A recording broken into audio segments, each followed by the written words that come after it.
প্রথমত আমার একটা রাউন্ডেড আঁকতে হবে।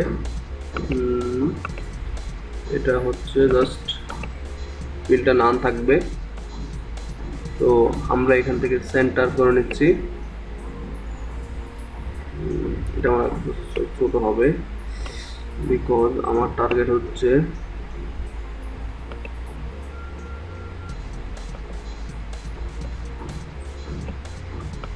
ওকে।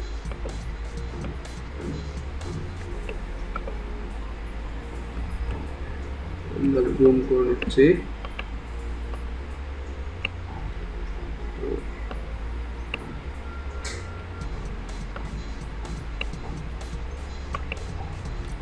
তো আমি জাস্ট একটা স্কোয়ারই একটা সার্কেল তৈরি করছি গ্রিডের উপরে সমান রেখে।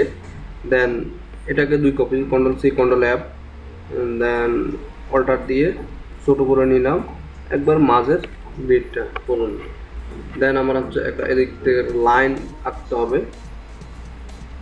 লাইনটা আমার স্কোয়ার যে গ্রিডটা আছে সেই গ্রিড অনুযায়ী আঁকবো। ওকে, আমরা এর আগে দেখবো এখানে আমার কোনো মিসিং আছে কিনা। না, কোনো মিসিং নাই। ওকে, দেন আমাদের লাইন লাগবে আরেকটা। ওকে, রিপিট ওয়ার্ক করে নিচ্ছি কন্ট্রোল ডি দিয়ে। যারা বুঝেন নাই তারা কন্ট্রোল ডি ইউজ করে বুঝতে পারবেন কীভাবে ইলাস্ট্রেটরে কন্ট্রোল ডি ইউজ করে আর কি। তো এখন হচ্ছে আমার আরেকটা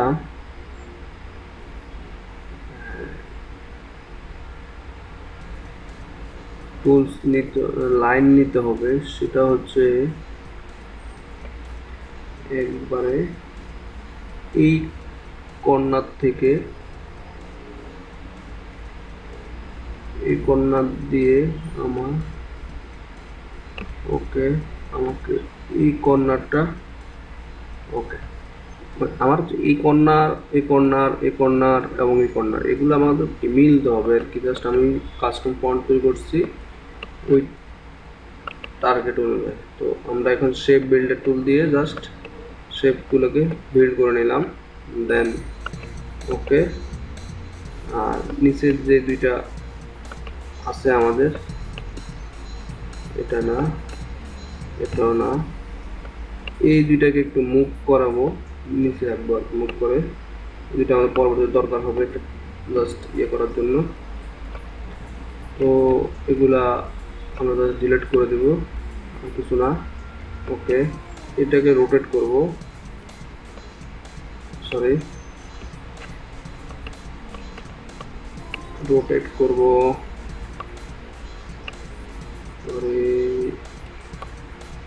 ওকে শিফট দিয়ে রোটেট করব এই কারণে যে আমাদের যেন স্কোয়ার ভাবে সমান হয়। হ্যালো ফ্রেন্ডস, আমরা দেখব কিভাবে কাস্টম ফন্ট তৈরি করতে হবে। এই লাইন টু তৈরি হবে, এই লাইন টু এই লাইন, তার মানে হচ্ছে এটারও ইয়ে হবে। জুম দিয়ে নিচ্ছি, আমার ডাইরেক্ট টুল দিয়ে লাইনটাকে বসাই নিচ্ছি। ওকে, আর এটা ঠিক আছে, কোনো সমস্যা নাই, এদিক দিয়েও ঠিক আছে। ওকে, দেন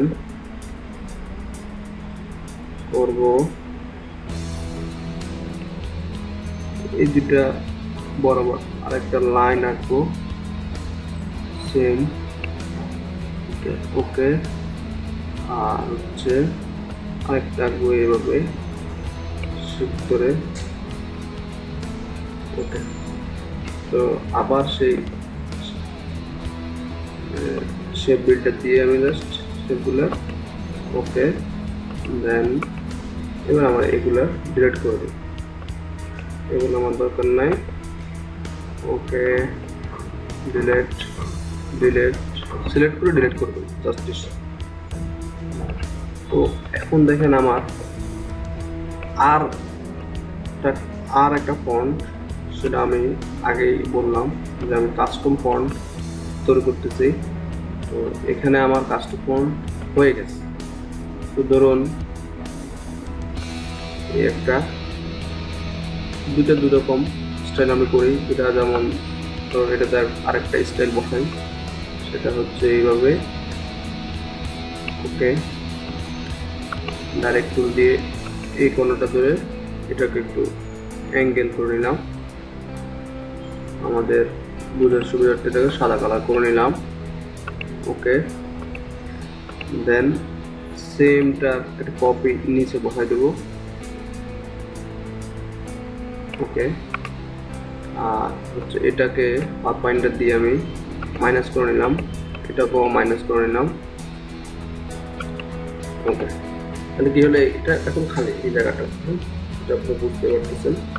তো দুইটা দুই রকম করে নেন। তো আপনারা এভাবে করে করে যে কোনো ফন্টকেই আপনি নিজের মতো করে সুন্দর করে সাজাতে পারবেন। তো আশা করি আমার টিউটোরিয়ালটা আপনাদের কাছে ভালো লাগছে, আর আমার ইউটিউব চ্যানেল লাইক করবেন, সাবস্ক্রাইব করবেন। আল্লাহ হাফেজ, আজকের মতো এখানেই শেষ।